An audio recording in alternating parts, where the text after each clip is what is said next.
ਖਬਰਾਂ ਦੇ ਬੁਲੇਟਿਨ ਦੇ ਸਪਾਂਸਰ ਨੇ ਰੀਅਲਟਰ ਗੁਰਜਿੰਦਰ ਸਿੰਘ ਰੰਧਾਵਾ। ਹਰ ਤਰ੍ਹਾਂ ਦੀ ਪ੍ਰਾਪਰਟੀ ਖਰੀਦਣ ਤੇ ਵੇਚਣ ਲਈ ਤੁਸੀਂ ਕਾਲ ਕਰ ਸਕਦੇ ਹੋ।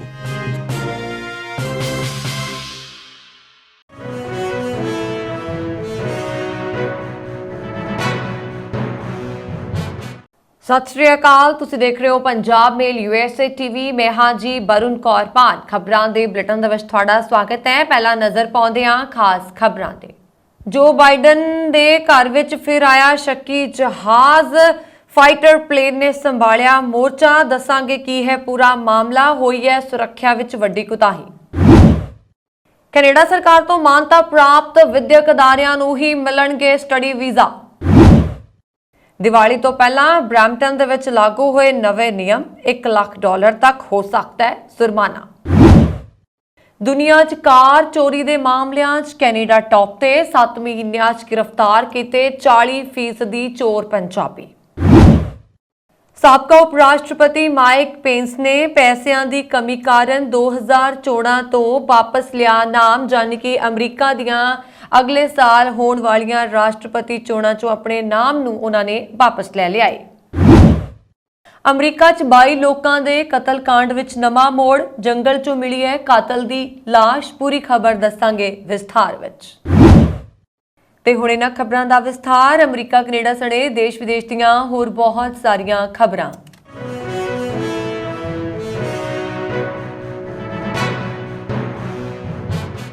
इजराइल हमास युद्ध के विचकार दुनिया भर दीयां सुरक्षा एजेंसियां अपने राज के मुखियां की सुरक्षा नूं लैके वधेरे सुचेत हो गईयां ने। इस दौरान अमरीकी राष्ट्रपति जो बाइडन की सुरक्षा नूं लैके वड्डी गलती सामने आई है। इत्थे डेलावेयर दे विच सिविल हवाई जहाज़ां लई नो फ्लाई जोन होने दे बावजूद एक जहाज अचानक बाइडन के घर के नेड़े दाखिल हो गया। हालांकि वेखते वेखते अमरीकी सुरक्षा एजेंसियां के लड़ाकू जहाज़ां ने उड़ान भरी ते जहाज़ नूं सुरक्षित हवाई अड्डे ते उतारिया गया। पता लग्या है कि बाइडन विलमिंगटन के अपने घर ते मौजूद सी जदों नागरिक जहाज़ ने अमरीकी राष्ट्रपति जो बाइडन के घर के नेड़े पाबंदीशुदा जोन विच घुसपैठ की। फॉक्स न्यूज़ ने संयुक्त राष्ट्र की सीक्रेट सर्विस के संचार मुखी एंथनी दे हवाले नाल दावा किया है। उन्होंने कहा है कि जानी कि गुगली एलमी ने कहा है कि नागरिक जहाज शनिवार नूं स्थानक समय अनुसार दोपहर 2 बजे तो थोड़ी देर बाद विलमिंगटन के उत्तर वाल पाबंदीशुदा हवाई खेतर विच दाखिल होया। उन्होंने कहा कि लड़ाकू जहाज़ां की मदद दे नाल नागरिक जहाज़ नूं सावधानी के तौर पर रोकिया गया अते नेड़ले हवाई अड्डे ते सुरक्षित उतारिया गया। रिपोर्टां दी मन्नीए तां नागरिक जहाज़ां दी इस घुसपैठ नूं लैके अजे तक कोई खतरा सामने नहीं आया है। हालांकि अमरीकी राष्ट्रपति की सुरक्षा के मद्देनज़र सीक्रेट सर्विस अते फैडरल एविएशन एडमिनिस्ट्रेशन के एजेंटां ने इस पूरे मामले की जांच शुरू कर दी है। फ्लाइट के पायलट तो पुछगिछ शुरू कर दी गई है अते जहाज़ किस मकसद दे नाल उड़ान भरिया सी इसकी जांच की जा रही है। इसका समा अते होर पैटर्न भी वेख्या जा रहा है। इस दौरान फॉक्स न्यूज़ की रिपोर्ट ने गुगलिल्मी दे हवाले नाल कहा है कि इस घटना का अमरीकी राष्ट्रपति यात्रा ते कोई असर नहीं पिया है। कैनेडा आ रहे कौमांतरी विद्यार्थियों की गिणती घटाउण तो साफ ना करदियां इमीग्रेशन मंत्री मार्क ने कहा कि अजिहा कोई भी कदम हथौड़े नाल किसी मरीज की सर्जरी करन वांग होएगा। पर उन्होंने नाल ही कहा कि सूबा सरकारां ने अपनी जिम्मेवारी ना निभाई तां इंटरनेशनल स्टूडेंट्स की गिणती घटाउण दे लई वो मजबूर हो जाणगे। मार्क मिलर ने कहा है कि इंटरनेशनल स्टूडेंट्स की गिणती घटाउण दा फिलहाल कोई इरादा नहीं, पर भविख विच अजिही कोई बंदिश लगाउण दा हक वो राखवा रखते हैं। ग्लोबल न्यूज़ के नाल गलबात करदियां मार्क मिलर ने कहा कि फैडरल सरकार वालों 1 साल की समा हद तय करदियां सूबा सरकारां नूं विद्यक अदारियां की जवाबदेही तय करन दी जिम्मेवारी दित्ती जा रही है। जे 1 साल भी परनाला उत्थे दा उत्थे रहा तां फैडरल सरकार कौमांतरी विद्यार्थियों की गिणती घटा सकती है। ਦੀਵਾਲੀ ਤੋਂ ਪਹਿਲਾਂ ਬ੍ਰੈਂਪਟਨ ਦੇ ਵਿੱਚ ਪਟਾਕਿਆਂ ਤੇ ਪਾਬੰਦੀ ਲਗਾ ਦਿੱਤੀ ਗਈ ਹੈ। ਨਵੇਂ ਫਾਇਰ ਵਰਕਸ ਬਾਈ ਲਾਅ ਦੇ ਤਹਿਤ ਬ੍ਰੈਂਪਟਨ ਵਿੱਚ ਹਰ ਤਰ੍ਹਾਂ ਦੇ ਪਟਾਕੇ ਖਰੀਦਣ, ਵੇਚਣ ਤੇ ਚਲਾਉਣ ਤੇ ਪਾਬੰਦੀ ਲਗਾ ਦਿੱਤੀ ਗਈ ਹੈ। ਨਿਯਮਾਂ ਦੀ ਉਲੰਘਣਾ ਕਰਨ ਵਾਲਿਆਂ ਤੋਂ $1 ਲੱਖ ਤੱਕ ਦਾ ਜੁਰਮਾਨਾ ਵੀ ਵਸੂਲਿਆ ਜਾ ਸਕਦਾ ਹੈ। ਹਾਲਾਂਕਿ ਸਿਟੀ ਸਮਾਗਮਾਂ ਨੂੰ ਇਸ ਤੋਂ ਛੂਟ ਦਿੱਤੀ ਗਈ ਹੈ। ਨਵੇਂ ਫਾਇਰ ਵਰਕਸ ਬਾਈ ਲਾਅ ਦੇ ਮੁਤਾਬਕ ਸ਼ਹਿਰ ਵਾਸੀਆਂ ਦੀ ਸੁਰੱਖਿਆ ਦੇ ਮੱਦੇਨਜ਼ਰ ਪਟਾਕਿਆਂ ਦੀ ਵਰਤੋਂ ਤੇ ਪੂਰਨ ਪਾਬੰਦੀ ਲਗਾ ਦਿੱਤੀ ਗਈ ਹੈ। ਇਸ ਦਾ ਮੰਤਵ ਅੱਗ ਦੇ ਨਾਲ ਵਾਪਰਨ ਵਾਲੀਆਂ ਘਟਨਾਵਾਂ, ਹਵਾ ਤੇ ਆਵਾਜ਼ ਪ੍ਰਦੂਸ਼ਣ ਨੂੰ ਘੱਟ ਕਰਨਾ ਹੈ। ਇਸ ਤਹਿਤ ਹਰ ਤਰ੍ਹਾਂ ਦੇ ਪਟਾਕਿਆਂ ਤੇ ਆਤਿਸ਼ਬਾਜ਼ੀ ਜਿਵੇਂ ਕਿ ਸਪਾਰਕਲਰ, ਰੋਮਨ ਮੋਮਬੱਤੀਆਂ, ਗਰਾਊਂਡ ਸਪਿਨਰ, ਰਾਕੇਟ, ਫਲਾਈਂਗ ਲੈਂਟਰਨ ਆਦਿ ਸ਼ਾਮਿਲ ਹਨ। ਇਹਨਾਂ ਸਾਰਿਆਂ ਨੂੰ ਖਰੀਦਣ, ਵੇਚਣ ਅਤੇ ਚਲਾਉਣ ਤੇ ਪੂਰਨ ਤੌਰ ਤੇ ਪਾਬੰਦੀ ਲਗਾ ਦਿੱਤੀ ਗਈ ਹੈ। ਹਾਲਾਂਕਿ ਸਿਟੀ ਇਵੈਂਟਸ ਵਿੱਚ ਇਹਨਾਂ ਦੀ ਵਰਤੋਂ ਦੀ ਛੋਟ ਦਿੱਤੀ ਗਈ ਹੈ। ਸਰਕਾਰ ਵੱਲੋਂ ਨਾਗਰਿਕਾਂ ਨੂੰ ਦੀਵਾਲੀ, ਨਵੇਂ ਸਾਲ ਅਤੇ ਕੈਨੇਡਾ ਡੇ ਮੌਕੇ ਸਿਟੀ ਇਵੈਂਟਸ ਦੇ ਵਿੱਚ ਹਿੱਸਾ ਲੈ ਕੇ ਆਤਿਸ਼ਬਾਜ਼ੀ ਦਾ ਆਨੰਦ ਮਾਣਨ ਦੀ ਅਪੀਲ ਕੀਤੀ ਗਈ ਹੈ। ਨਿਯਮਾਂ ਦੀ ਉਲੰਘਣਾ ਕਰਨ ਵਾਲਿਆਂ ਤੋਂ ਮੋਟੇ ਜੁਰਮਾਨੇ ਵੀ ਵਸੂਲੇ ਜਾਣਗੇ। ਨਵੇਂ ਨਿਯਮ ਦੇ ਮੁਤਾਬਕ ਬਿਨਾਂ ਪਰਮਿਟ ਦੇ ਪਟਾਕੇ ਰੱਖਣ ਜਾਂ ਚਲਾਉਣ ਵਾਲਿਆਂ ਤੋਂ $500, ਪਟਾਕੇ ਵੇਚਣ ਜਾਂ ਪ੍ਰਦਰਸ਼ਿਤ ਕਰਨ ਤੇ $1000, ਪਰਮਿਟ ਤੋਂ ਬਿਨਾਂ ਨਿੱਜੀ ਜਾਇਦਾਦ ਦੇ ਪਟਾਕੇ ਚਲਾਉਣ ਦੀ ਆਗਿਆ ਦੇਣ ਵਾਲਿਆਂ ਤੋਂ $500, ਹੁਕਮਾਂ ਦੀ ਉਲੰਘਣਾ ਕਰਨ ਤੇ $1000 ਜੁਰਮਾਨਾ ਕੀਤਾ ਜਾਵੇਗਾ। ਇਸ ਤੋਂ ਇਲਾਵਾ ਉਲੰਘਣਾ ਕਰਨ ਵਾਲਿਆਂ ਨੂੰ ਇੱਕ ਸਮਨ ਵੀ ਜਾਰੀ ਕੀਤਾ ਜਾ ਸਕਦਾ ਹੈ, ਜਿਸ ਵਿੱਚ ਕਿਸੇ ਵਿਅਕਤੀ ਨੂੰ ਅਦਾਲਤ ਵਿੱਚ ਹਾਜ਼ਰ ਹੋਣ ਦੀ ਲੋੜ ਹੁੰਦੀ ਹੈ, ਜਿੱਥੇ $500 ਤੋਂ ਲੈ ਕੇ $1 ਲੱਖ ਤੱਕ ਦਾ ਜੁਰਮਾਨਾ ਜਿਹੜਾ ਹੈ ਉਹ ਹੋ ਸਕਦਾ ਹੈ। ਇਹ ਵੀ ਸਪਸ਼ਟ ਕੀਤਾ ਗਿਆ ਹੈ ਕਿ ਜਿਸ ਪ੍ਰਾਪਰਟੀ ਤੋਂ ਪਟਾਕੇ ਚਲਾਏ ਜਾਂਦੇ ਨੇ ਉਸ ਦੇ ਮਾਲਕ ਵਿਰੁੱਧ ਵੀ ਕਾਰਵਾਈ ਕੀਤੀ ਜਾਵੇਗੀ। ਕੈਨੇਡਾ 'ਚ ਪਿਛਲੇ ਸਾਲ ਨਾਲੋਂ ਇਸ ਸਾਲ ਕਾਰ ਚੋਰੀ ਦੀਆਂ ਘਟਨਾਵਾਂ 'ਚ 50% ਦਾ ਵਾਧਾ ਹੋਇਆ ਹੈ। ਕਾਰ ਚੋਰੀ ਦੇ ਮਾਮਲਿਆਂ ਵਿੱਚ ਕੈਨੇਡਾ ਦੁਨੀਆ 'ਚ ਸਭ ਤੋਂ ਅੱਗੇ ਹੈ। Canadian finance and leasing association the 2023 the report ਦੇ ਅਨੁਸਾਰ ਕੈਨੇਡਾ ਵਿੱਚ ਔਸਤ ਹਰ 6 ਮਿੰਟ ਵਿੱਚ ਇੱਕ ਕਾਰ ਚੋਰੀ ਹੁੰਦੀ ਹੈ। ਹੈਰਾਨੀ ਦੀ ਗੱਲ ਇਹ ਹੈ ਕਿ ਕੈਨੇਡਾ ਪੜ੍ਹਨ ਗਏ ਪੰਜਾਬ ਅਤੇ ਭਾਰਤ ਦੇ ਵਿਦਿਆਰਥੀਆਂ ਦੀ ਕਾਰ ਚੋਰੀ ਅਤੇ ਹੋਰ ਅਪਰਾਧਾਂ ਵਿੱਚ ਸ਼ਮੂਲੀਅਤ ਵੱਧਦੀ ਜਾ ਰਹੀ ਹੈ। ਇਸ ਸਾਲ ਪਿਛਲੇ 7 ਮਹੀਨਿਆਂ ਵਿੱਚ ਵੀ ਕਾਰਾਂ ਦੀ ਕੁੱਲ ਚੋਰੀ ਦੇ ਮਾਮਲਿਆਂ ਵਿੱਚ ਲਗਭਗ 40% ਪੰਜਾਬ ਦੇ ਵਿਦਿਆਰਥੀ ਅਤੇ ਭਾਰਤੀ ਮੂਲ ਦੇ 2 ਹੋਰ ਲੋਕ ਸ਼ਾਮਲ ਸਨ। ਇਸ ਤੋਂ ਇਲਾਵਾ ਜਦੋਂ ਜੂਨ 2021 ਵਿੱਚ ਕੈਨੇਡਾ ਦੇ ਇਤਿਹਾਸ ਦੇ ਸਭ ਤੋਂ ਵੱਡੇ ਅੰਤਰਰਾਸ਼ਟਰੀ ਡਰੱਗ ਰੈਕੇਟ ਦਾ ਪਰਦਾਫਾਸ਼ ਕੀਤਾ ਗਿਆ ਸੀ ਤਾਂ ਪੰਜਾਬੀ ਮੂਲ ਦੇ ਭਾਰਤੀ ਇਸ ਵਿੱਚ ਪਿੱਛੇ ਨਹੀਂ ਸਨ। ਟੋਰਾਂਟੋ ਪੁਲਿਸ ਨੇ 20 ਵਿਅਕਤੀਆਂ ਨੂੰ 1000 ਕਿਲੋ ਤੋਂ ਵੱਧ ਨਸ਼ੀਲੇ ਪਦਾਰਥਾਂ ਸਮੇਤ ਗ੍ਰਿਫਤਾਰ ਕੀਤਾ। ਜ਼ਬਤ ਕੀਤੇ ਗਏ ਨਸ਼ੀਲੇ ਪਦਾਰਥਾਂ ਦੀ ਅੰਤਰਰਾਸ਼ਟਰੀ ਬਾਜ਼ਾਰ ਵਿੱਚ ਕੀਮਤ $61 ਮਿਲੀਅਨ ਸੀ। ਗ੍ਰਿਫਤਾਰ ਕੀਤੇ ਗਏ ਲੋਕਾਂ ਵਿੱਚ 9 ਪੰਜਾਬੀ ਮੂਲ ਦੇ ਸਨ।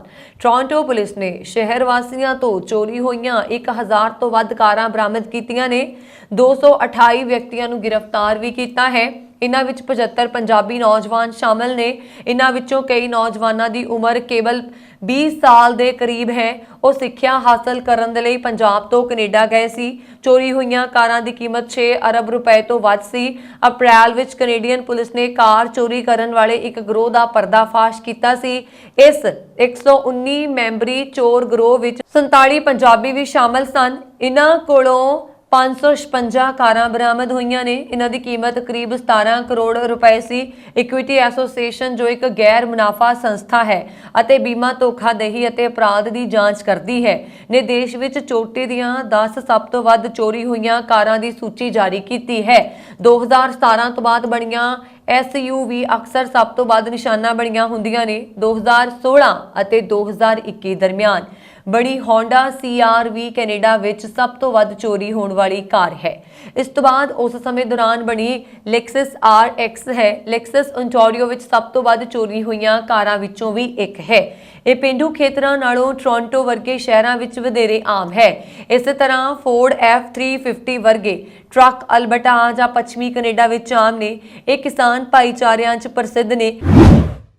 ਅਮਰੀਕਾ ਦੇ ਸਾਬਕਾ ਉਪ ਰਾਸ਼ਟਰਪਤੀ ਮਾਈਕ ਪੈਂਸ ਨੇ ਸ਼ਨੀਵਾਰ ਨੂੰ ਆਪਣੀ 2024 ਦੀ ਰਾਸ਼ਟਰਪਤੀ ਚੋਣਾਂ ਵਿੱਚ ਆਪਣੀ ਦਾਅਵੇਦਾਰੀ ਨੂੰ ਮੁਅੱਤਲ ਕਰ ਦਿੱਤਾ ਕਿਉਂਕਿ ਉਹਨਾਂ ਦੀ ਮੁਹਿੰਮ ਦੇ ਵਿੱਚ ਪੈਸੇ ਦੀ ਕਮੀ ਹੈ ਅਤੇ ਰਿਪਬਲਿਕਨ ਪਾਰਟੀ ਲੰਬੇ ਸਮੇਂ ਤੋਂ ਇੰਡੀਆਨਾ ਕੰਜ਼ਰਵੇਟਿਵ ਨਾਲੋਂ ਵੱਖਰੀ ਦਿਸ਼ਾ ਵੱਲ ਵਧ ਰਹੀ ਸੀ।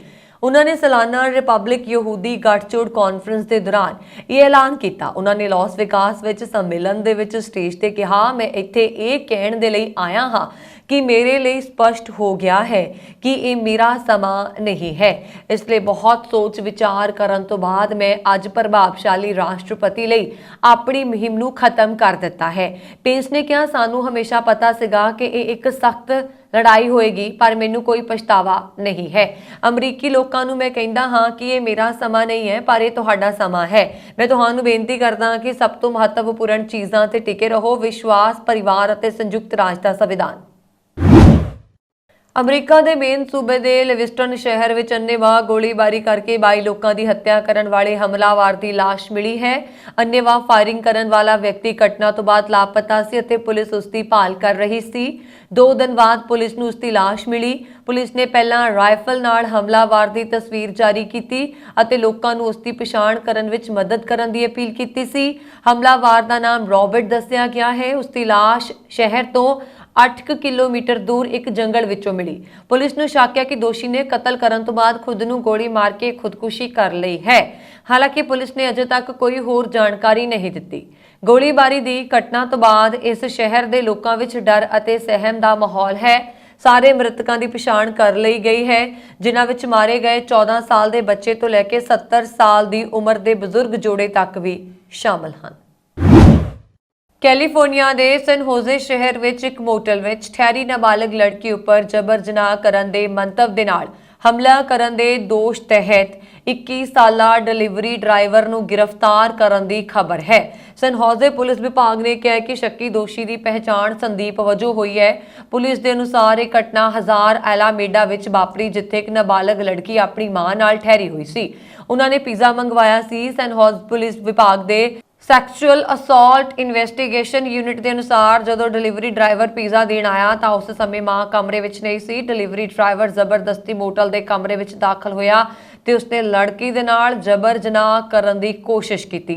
जांच अधिकारियों ते गश्ती पार्टी के पुलिस अफसरां ने उसे शाम नूं देर गए कैंप बेल विचों संदीप नूं गिरफ्तार कर लिया। उसनूं सैक्स अपराध तहत सांटा क्लारा काउंटी की मुख्य जेल विच रखिया गया है। बीते दिनी मैरीलैंड की एक अदालत के जज की हत्या करने के मामले में भगौड़े शक्की दोषी पैड्रो अरगोट की लाश मिलने की खबर है। अरगोट ने 19 अक्तूबर को वाशिंगटन काउंटी सर्किट जज एंड्रयू की गोली मार के हत्या कर दी सी। पुलिस अफसरों के अनुसार तलाक के मामले में अरगोट विरुद्ध फैसला देने के कुछ ही घंटिया बाद जज की उस वेले गोली मार के हत्या कर दी गई सी, जदों वह अपनी पत्नी ते बच्चे नाल घर जा रहा सी। वाशिंगटन काउंटी शैरिफ दफ्तर वालों फेसबुक उपर दी जानकारी के अनुसार विलियम पोर्ट MD खेतर विच तलाशी दौरान एक व्यक्ति की लाश बरामद हुई है, जिसकी पछाण पैड्रो अरगोट वजों हुई है, जो जज एंड्रयू की हत्या के मामले में लड़िंदा सी। अमरीका के न्यूयॉर्क विच नफरती अपराधों के 2 कथित मामले सामने आने तो बाद शहर के सिख भाईचारे ने सुरक्षा की मांग की है। CBS न्यूज़ की खबर के मुताबिक सिख भाईचारे के लोग और स्थानक कारोबारी रिचमंड हिल गुरुद्वारा साहिब के सामने इकट्ठे हुए सुरक्षा की मांग की। पिछले हफ्ते एक MTA बस विच हमले का शिकार हुए 19 साला मनी सिंह संधू ने कहा, ਜਦੋਂ मैं घर तो बाहर निकलता हाँ तो मैं सुरक्षित महसूस नहीं करता हाँ। उसने क्वींस विच एक बस ते कथित नफरती अपराध नूं निराशाजनक दस्सिया। संधू ते हमले के 4 दिन बाद 68 साला जसमेर सिंह नूं रोड रेस के मामले विच कथित तौर पर कुट-कुट के मार दिता गया। हमले समय उन्हां दी पत्नी भी उत्थे मौजूद सी। जसमेर सिंह दे पुत्र सुबेग मुल्तानी ने दस्सिया, उसने मेरे पिता दे सिर ते जोरदार हमला किया। उन्हां दे 2 दंड टुटे हुए सी। उन्होंने अपने पिता ते होए हमले नूं नफरती अपराध ना मन्ने जाण ते दुख अते नाराजगी जाहिर की। मुल्तानी ने कहा कि मेरे पिता ने पग बन्नी हुई सी अते हमलावर ने टर्बन मैन शब्द वरत्या सी। यह नफरत सी। सुबेग ने कहा कि उसने नफरत अपराध वजों मामले की जांच करने के लिए अधिकारियों नाल संपर्क भी किया सी। इजराइल हमास संघर्ष के नाल संबंधित मते ते वोटिंग तो दूर रहने वाले भारत ने संयुक्त राष्ट्र महासभा विच कहा कि अतवाद हानिकारक है अते इसकी कोई सीमा कौमीयत या नस्ल नहीं हुंदी है अते दुनिया नूं अतवादी कार्रवाइयां नूं जायज़ ठहराउण वालियां दीआं ਗੱਲਾਂ ਨੂੰ ਕੋਈ ਮਹੱਤਵ ਨਹੀਂ ਦੇਣਾ ਚਾਹੀਦਾ। ਭਾਰਤ ਸੰਯੁਕਤ ਰਾਸ਼ਟਰ ਮਹਾਸਭਾ ਵਿੱਚ ਆਮ ਨਾਗਰਿਕਾਂ ਦੀ ਸੁਰੱਖਿਆ ਤੇ ਕਾਨੂੰਨੀ ਅਤੇ ਮਾਨਵਤਾਵਾਦੀ ਜ਼ਿੰਮੇਵਾਰੀਆਂ ਨੂੰ ਬਰਕਰਾਰ ਰੱਖਣ ਸਿਰਲੇਖ ਵਾਲੇ ਜਾਰਡਨ ਦੇ ਖਰੜੇ ਦੇ ਮਤੇ ਤੇ VOTING ਤੋਂ ਦੂਰ ਰਿਹਾ। ਇਸ ਮਤੇ ਵਿੱਚ ਇਜ਼ਰਾਈਲ ਹਮਾਸ ਯੁੱਧ ਵਿੱਚ ਤੁਰੰਤ ਮਾਨਵਤਾਵਾਦੀ ਜੰਗਬੰਦੀ ਅਤੇ ਗਾਜ਼ਾ ਪੱਟੀ ਤੱਕ ਨਿਰਵਿਘਨ ਮਨੁੱਖਤਾਵਾਦੀ ਪਹੁੰਚ ਨੂੰ ਯਕੀਨੀ ਬਣਾਉਣ ਦੇ ਲਈ ਕਿਹਾ ਗਿਆ ਸੀ। ਸੰਯੁਕਤ ਰਾਸ਼ਟਰ ਦੀ 193 ਮੈਂਬਰੀ ਜਨਰਲ ਅਸੈਂਬਲੀ ਨੇ ਉਸ ਮਤੇ ਨੂੰ ਅਪਣਾਇਆ ਜਿਸ ਵਿੱਚ ਤੁਰੰਤ ਟਿਕਾਊ ਅਤੇ ਸਥਾਈ ਮਾਨਵਤਾਵਾਦੀ ਜੰਗਬੰਦੀ ਦੀ ਮੰਗ ਕੀਤੀ ਗਈ ਹੈ ਤਾਂ ਕਿ ਦੁਸ਼ਮਣੀ ਸਮਾਪਤ ਹੋ ਸਕੇ। ਮਤੇ ਦੇ ਹੱਕ ਵਿੱਚ 121 ਦੇਸ਼ਾਂ ਨੇ ਵੋਟ ਕੀਤੀ ਹੈ। 44 ਮੈਂਬਰ VOTING ਤੋਂ ਦੂਰ ਰਹੇ ਨੇ ਅਤੇ 14 ਮੈਂਬਰਾਂ ਨੇ ਇਸ ਦੇ ਵਿਰੋਧ ਵਿੱਚ VOTING ਕੀਤੀ ਹੈ। ਮਤੇ ਵਿੱਚ ਪੂਰੇ ਗਾਜ਼ਾ ਪੱਟੀ ਵਿੱਚ ਆਮ ਨਾਗਰਿਕਾਂ ਨੂੰ ਜ਼ਰੂਰੀ ਵਸਤਾਂ ਅਤੇ ਸੇਵਾਵਾਂ ਦੀ ਤੁਰੰਤ ਨਿਰੰਤਰ ਢੁਕਵੀਂ ਅਤੇ ਨਿਰਵਿਘਨ ਵਿਵਸਥਾ ਦੀ ਮੰਗ ਕੀਤੀ ਗਈ ਸੀ। ਸੰਯੁਕਤ ਰਾਸ਼ਟਰ ਵਿੱਚ ਭਾਰਤ ਦੀ ਉਪ ਸਥਾਈ ਪ੍ਰਤੀਨਿਧ ਯੋਜਨਾ ਪਟੇਲ ਨੇ VOTING ਤੇ ਸਪਸ਼ਟੀਕਰਨ ਦਿੰਦੇ ਹੋਏ ਕਿਹਾ ਕਿ ਅਜਿਹੀ ਦੁਨੀਆ ਵਿੱਚ ਜਿੱਥੇ ਮਤਭੇਦਾਂ ਤੇ ਵਿਵਾਦਾਂ ਨੂੰ ਗੱਲਬਾਤ ਰਾਹੀਂ ਹੱਲ ਕੀਤਾ ਜਾਣਾ ਚਾਹੀਦਾ ਹੈ, ਇਸ ਵਕਾਰੀ ਸੰਸਥਾ ਨੂੰ ਹਿੰਸਾ ਦਾ ਸਹਾਰਾ ਲੈਣ ਦੀਆਂ ਘਟਨਾਵਾਂ ਤੇ ਡੂੰਘੀ ਚਿੰਤਾ ਕਰਨੀ ਚਾਹੀਦੀ ਹੈ। ਪਟੇਲ ਨੇ ਕਿਹਾ ਹਿੰਸਾ ਜਦੋਂ ਇੰਨੇ ਵੱਡੇ ਪੈਮਾਨੇ ਤੇ ਤੀਬਰਤਾ ਤੇ ਹੁੰਦੀ ਹੈ ਤਾਂ ਇਹ ਬੁਨਿਆਦੀ ਮਨੁੱਖੀ ਕਦਰਾਂ ਕੀਮਤਾਂ ਦਾ ਅਪਮਾਨ ਹੈ। ਉਹਨਾਂ ਨੇ ਕਿਹਾ ਹੈ ਕਿ ਸਿਆਸੀ ਉਦੇਸ਼ਾਂ ਦੀ ਪ੍ਰਾਪਤੀ ਲਈ ਹਿੰਸਾ ਦੀ ਵਰਤੋਂ ਬਹੁਤ ਜ਼ਿਆਦਾ ਨੁਕਸਾਨ ਪਹੁੰਚਾਉਂਦੀ ਹੈ ਅਤੇ ਕਿਸੇ ਟਿਕਾਊ ਹੱਲ ਲਈ ਰਾਹ ਪੱਧਰਾ ਨਹੀਂ ਕਰਦੀ। ਪਟੇਲ ਨੇ 7 ਅਕਤੂਬਰ ਨੂੰ ਇਜ਼ਰਾਈਲ ਵਿੱਚ ਹੋਏ ਅੱਤਵਾਦੀ ਹਮਲਿਆਂ ਨੂੰ ਹੈਰਾਨ ਕਰਨ ਵਾਲਾ ਦੱਸਿਆ ਅਤੇ ਕਿਹਾ ਕਿ ਇਹ ਹਮਲੇ ਨਿੰਦਣਯੋਗ ਨੇ। ਵੋਟ ਬਾਰੇ ਭਾਰਤ ਦੇ ਸਪਸ਼ਟੀਕਰਨ ਵਿੱਚ ਹਮਾਸ ਦਾ ਜ਼ਿਕਰ ਨਹੀਂ ਕੀਤਾ ਗਿਆ। ਪਟੇਲ ਨੇ ਕਿਹਾ ਅੱਤਵਾਦ ਨੁਕਸਾਨਦੇਹ ਹੈ ਅਤੇ ਇਸ ਦੀ ਕੋਈ ਸੀਮਾ ਕੌਮੀਅਤ ਜਾਂ ਨਸਲ ਨਹੀਂ ਹੈ। ਦੁਨੀਆ ਨੂੰ ਉਹਨਾਂ ਲੋਕਾਂ ਵੱਲ ਧਿਆਨ ਨਹੀਂ ਦੇਣਾ ਚਾਹੀਦਾ ਜੋ ਅੱਤਵਾਦੀ ਕਾਰਵਾਈਆਂ ਨੂੰ ਜਾਇਜ਼ ਠਹਿਰਾਉਣ ਦੀ ਕੋਸ਼ਿਸ਼ ਕਰਦੇ ਨੇ। ਆਓ ਅਸੀਂ ਮਤਭੇਦਾਂ ਨੂੰ ਪਾਸੇ ਰੱਖ ਕੇ ਇਕਜੁੱਟ ਹੋਈਏ ਅਤੇ ਅੱਤਵਾਦ ਦੇ ਲਈ ਜ਼ੀਰੋ ਟੋਲਰੈਂਸ ਦੀ ਪਹੁੰਚ ਅਪਣਾਈਏ। ਮਸ਼ਹੂਰ ਅਮਰੀਕੀ ਕੈਨੇਡੀਅਨ ਅਦਾਕਾਰ ਮੈਥਿਊ ਪੇਰੀ ਦਾ 54 ਸਾਲ ਦੀ ਉਮਰ ਵਿੱਚ ਹੀ ਦੇਹਾਂਤ ਹੋ ਗਿਆ। ਨਿਊਜ਼ ਏਜੰਸੀ AP ਨੇ ਦੱਸਿਆ ਕਿ ਅਦਾਕਾਰ ਸ਼ਨੀਵਾਰ ਨੂੰ ਲਾਸ ਏਂਜਲਸ ਦੇ ਆਪਣੇ ਘਰ ਵਿੱਚ ਮ੍ਰਿਤਕ ਪਾਇਆ ਗਿਆ। ਗਰਮ ਟੱਬ ਵਿੱਚ ਡੁੱਬਣ ਕਾਰਨ ਉਸ ਦੀ ਮੌਤ ਹੋ ਗਈ। ਮੈਥਿਊ ਪੇਰੀ 1990 ਦੇ ਦਹਾਕੇ ਵਿੱਚ ਹਿੱਟ ਅਮਰੀਕੀ ਟੈਲੀਵਿਜ਼ਨ ਕਾਮੇਡੀ ਫਰੈਂਡਸ ਵਿੱਚ ਆਪਣੀ ਮੁੱਖ ਭੂਮਿਕਾ ਲਈ ਪ੍ਰਸਿੱਧੀ ਹਾਸਲ ਕੀਤੀ ਸੀ। ਇਹ ਜਾਣਿਆ ਜਾਂਦਾ ਹੈ ਕਿ ਅਮਰੀਕੀ ਟੈਲੀਵਿਜ਼ਨ ਕਾਮੇਡੀ ਸੀਰੀਜ਼ ਫਰੈਂਡਸ 1994 ਤੋਂ 2004 ਤੱਕ ਚੱਲੀ ਸੀ। ਫਰੈਂਡਸ ਵਿੱਚ ਚੈਂਡਲਰ ਵਿੰਗ ਦੀ ਭੂਮਿਕਾ ਨਿਭਾਉਣ ਵਾਲੇ ਮੈਥਿਊ ਪੈਰੀ ਨੇ ਰੋਮ-ਕੌਮ, ਫੂਲਜ਼ ਰਸ਼ ਐਂਡ ਦ ਹੋਲ 9 ਯਾਰਡਸ ਸਮੇਤ ਕਈ ਫਿਲਮਾਂ ਵਿੱਚ ਵੀ ਕੰਮ ਕੀਤਾ। ਦਿੱਲੀ ਦੀ ਸ਼ਰਦਾ ਵਰਗਾ ਕਤਲ ਅਮਰੀਕਾ ਵਿੱਚ ਵੀ ਹੋਇਆ ਹੈ। ਇੱਕ 31 ਸਾਲਾ ਮਾਡਲ ਲਾਸ ਏਂਜਲਸ ਵਿੱਚ 12 ਸਤੰਬਰ ਨੂੰ ਆਪਣੇ ਅਪਾਰਟਮੈਂਟ ਵਿੱਚ ਮ੍ਰਿਤਕ ਪਾਈ ਗਈ। ਉਹ 2 ਮਹੀਨੇ ਦੀ ਗਰਭਵਤੀ ਸੀ। ਮੌਤ ਤੋਂ ਪਹਿਲਾਂ ਉਸ ਦੀ ਕੁੱਟਮਾਰ ਵੀ ਕੀਤੀ ਗਈ। ਇਸ ਗੱਲ ਦਾ ਖੁਲਾਸਾ ਪੋਸਟਮਾਰਟਮ ਰਿਪੋਰਟ ਵਿੱਚ ਹੋਇਆ ਹੈ। ਨਿਊਯਾਰਕ ਪੋਸਟ ਦੀ ਰਿਪੋਰਟ ਦੇ ਮੁਤਾਬਕ ਮਲੀਸ਼ਾ ਮੁਨੀ ਦੇ ਚਿਹਰੇ, ਸਿਰ, ਪਿੱਠ ਅਤੇ ਖੱਬੀ ਬਾਂਹ ਤੇ ਸੱਟਾਂ ਲੱਗੀਆਂ ਨੇ। ਟੈਕਸੀਕੋਲੋਜੀ ਦੇ ਨਤੀਜਿਆਂ ਨੇ ਉਸ ਦੇ ਸਿਸਟਮ ਦੇ ਵਿੱਚ ਜਿਹੜਾ ਹੈ ਨਾਲ ਦੇ ਨਾਲ ਕਈ ਹੋਰ ਜਿਹੜੇ ਮਿਸ਼ਰਣ ਵਰਗੀਆਂ ਦਵਾਈਆਂ ਦੀ ਮੌਜੂਦਗੀ ਦਾ ਖੁਲਾਸਾ ਵੀ ਕੀਤਾ ਹੈ। ਦਿੱਲੀ ਦੇ ਸ਼ਰਦਾ ਵਾਂਗ ਮੁਨੀ ਦੀ ਲਾਸ਼ 12 ਸਤੰਬਰ ਨੂੰ ਫ੍ਰਿਜ 'ਚੋਂ ਮਿਲੀ ਸੀ। ਉਸ ਦਾ ਮੂੰਹ ਬੰਦ ਸੀ, ਉਸ ਦੇ ਗੁੱਟ ਅਤੇ ਗਿੱਟੇ ਇਕੱਠੇ ਬੰਨੇ ਹੋਏ ਸੀ। ਉਸ ਦੀ ਭੈਣ ਦੇ ਮੁਤਾਬਕ ਮੌਤ ਦੇ ਸਮੇਂ ਉਹ 2 ਮਹੀਨੇ ਦੀ ਗਰਭਵਤੀ ਵੀ ਸੀ। ਲਾਸ ਏਂਜਲਸ ਕਾਉਂਟੀ ਦੇ ਮੈਡੀਕਲ ਜਾਂਚਕਰਤਾ ਨੇ ਉਸ ਦੀ ਮੌਤ ਨੂੰ ਹਿੰਸਕ ਕਰਾਰ ਦਿੱਤਾ। ਪੁਲਿਸ ਅਧਿਕਾਰੀਆਂ ਨੇ ਦੱਸਿਆ ਕਿ ਉਹਨਾਂ ਨੂੰ ਮੁਨੀ ਦੇ ਆਈਕਲਾਉਡ ਤੇ ਵੀ ਅਲਰਟ ਮਿਲਿਆ ਹੈ। ਉਸ ਦੇ ਅਨੁਸਾਰ ਕੋਈ ਹੋਰ ਉਸ ਦੀ ਡਿਵਾਈਸ ਦੀ ਵਰਤੋਂ ਕਰ ਰਿਹਾ ਹੈ। ਇਜ਼ਰਾਈਲ ਦਾ ਸਮਰਥਨ ਕਰਨ ਤੇ ਈਰਾਨ ਅਮਰੀਕਾ ਤੇ ਭੜਕ ਗਿਆ ਹੈ। ਇਜ਼ਰਾਈਲ ਅਤੇ ਹਮਾਸ ਵਿਚਾਲੇ ਪਿਛਲੇ ਕਈ ਹਫ਼ਤਿਆਂ ਤੋਂ ਜੰਗ ਜਾਰੀ ਹੈ ਜਿਸ ਵਿੱਚ 7,500 ਲੋਕਾਂ ਦੀ ਜਾਨ ਜਾ ਚੁੱਕੀ ਹੈ। ਇਸ ਦੌਰਾਨ ਅਮਰੀਕਾ ਵੱਲੋਂ ਇਜ਼ਰਾਈਲ ਦਾ ਸਮਰਥਨ ਕਰਨ ਤੋਂ ਈਰਾਨ ਨਾਰਾਜ਼ ਹੈ। ਉਸਨੇ ਚੇਤਾਵਨੀ ਦਿੱਤੀ ਹੈ ਕਿ ਜੇਕਰ ਅਮਰੀਕਾ ਨੇ ਇਜ਼ਰਾਈਲ ਦੇ ਲਈ ਆਪਣਾ ਸਮਰਥਨ ਜਾਰੀ ਰੱਖਿਆ ਤਾਂ ਉਸ ਵਿਰੁੱਧ ਨਵੇਂ ਮੋਰਚੇ ਖੁੱਲਣਗੇ। ਹਾਲਾਂਕਿ ਵਿਦੇਸ਼ ਮੰਤਰੀ ਹੁਸੈਨ ਨੇ ਇਸ ਗੱਲ ਤੋਂ ਇਨਕਾਰ ਕੀਤਾ ਹੈ ਕਿ ਈਰਾਨ ਨੇ ਹਾਲ ਹੀ ਦੇ ਦਿਨਾਂ ਵਿੱਚ ਸੀਰੀਆ ਅਤੇ ਇਰਾਕ ਵਿੱਚ ਸਮੂਹਾਂ ਨੂੰ ਅਮਰੀਕੀ ਬਲਾਂ ਨੂੰ ਨਿਸ਼ਾਨਾ ਬਣਾਉਣ ਦੇ ਲਈ ਨਿਰਦੇਸ਼ ਦਿੱਤੇ ਸੀ।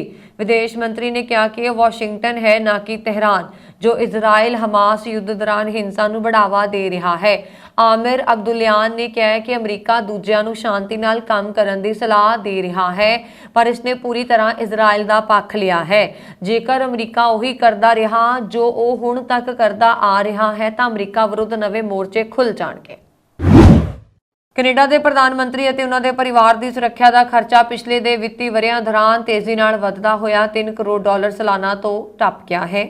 CBC ਦੀ ਰਿਪੋਰਟ ਦੇ ਮੁਤਾਬਕ ਸ਼ੌਨ ਅਤੇ ਪੌਲ ਮਾਰਟਿਨ ਦੀ ਸੁਰੱਖਿਆ ਤੇ $1 ਕਰੋੜ ਖਰਚ ਹੁੰਦੇ ਸੀ ਪਰ ਜਸਟਿਨ ਟਰੂਡੋ ਤੇ ਉਹਨਾਂ ਦੇ ਪਰਿਵਾਰ ਦੀ ਸੁਰੱਖਿਆ 3 ਕਰੋੜ ਡਾਲਰ ਵਿੱਚ ਪੈਂਦੀ ਹੈ।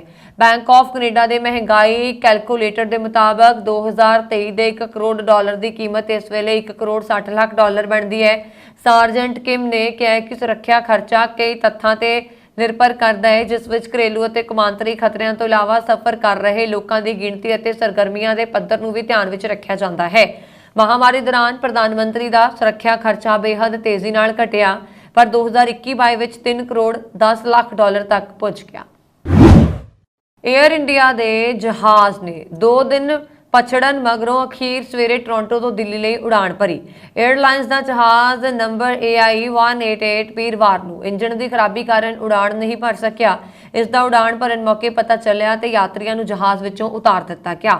ਇਸ ਦੌਰਾਨ ਯਾਤਰੀਆਂ ਨੂੰ ਕਾਫੀ ਖੱਜਲ ਖੁਆਰ ਵੀ ਹੋਣਾ ਪਿਆ। ਹਵਾਈ ਅੱਡੇ ਦੇ ਪ੍ਰਸ਼ਾਸਨ ਦੇ ਵੱਲੋਂ ਕਨੈਕਟਡ ਉਡਾਣ ਦੇ ਯਾਤਰੀਆਂ ਨੂੰ ਹੋਟਲ ਦੀ ਸਹੂਲਤ ਦਿੱਤੀ ਗਈ, ਪਰ ਬਹੁਤਿਆਂ ਨੂੰ ਘਰੋਂ ਘਰੀ ਭੇਜ ਕੇ ਜਹਾਜ਼ ਤੇ ਉਡਾਣ ਭਰਨ ਸੰਬੰਧੀ ਸੁਨੇਹੇ ਦੀ ਉਡੀਕ ਕਰਨ ਦੇ ਲਈ ਆਖਿਆ ਗਿਆ। ਅਖੀਰ ਵੀਰਵਾਰ ਨੂੰ ਉਡਾਣ ਵਾਲੇ ਜਹਾਜ਼ ਨੇ ਸ਼ਨੀਚਰਵਾਰ ਸਵੇਰੇ 5:10 ਤੇ ਦਿੱਲੀ ਲਈ ਉਡਾਣ ਭਰੀ। ਇਸ ਦੇ ਐਤਵਾਰ ਤੜਕੇ ਦਿੱਲੀ ਪਹੁੰਚਣ ਦੀ ਉਮੀਦ ਹੈ। 2 ਦਿਨ ਦੀ ਦੇਰੀ ਕਾਰਨ ਕਈ ਯਾਤਰੀ ਆਪਣੇ ਜ਼ਰੂਰੀ ਸਮਾਗਮਾਂ ਵਿੱਚ ਸ਼ਾਮਲ ਨਹੀਂ ਹੋ ਸਕੇ ਸੀ।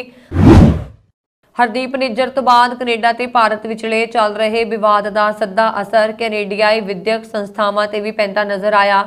Canadian bureau for international education ਦੀ ਇੱਕ ਰਿਪੋਰਟ ਦੇ ਵਿੱਚ ਕਿਹਾ ਗਿਆ ਹੈ ਕਿ 2023 ਲਈ ਕੈਨੇਡੀਆਈ ਯੂਨੀਵਰਸਿਟੀਜ਼ ਤੇ ਨਜ਼ਰ ਰੱਖਣ ਵਾਲੇ 20% ਭਾਰਤੀ ਵਿਦਿਆਰਥੀਆਂ ਨੇ ਆਪਣੀ ਪੜ੍ਹਾਈ ਅਜੇ ਅੱਗੇ ਪਾਉਣ ਦਾ ਫੈਸਲਾ ਕੀਤਾ ਹੈ।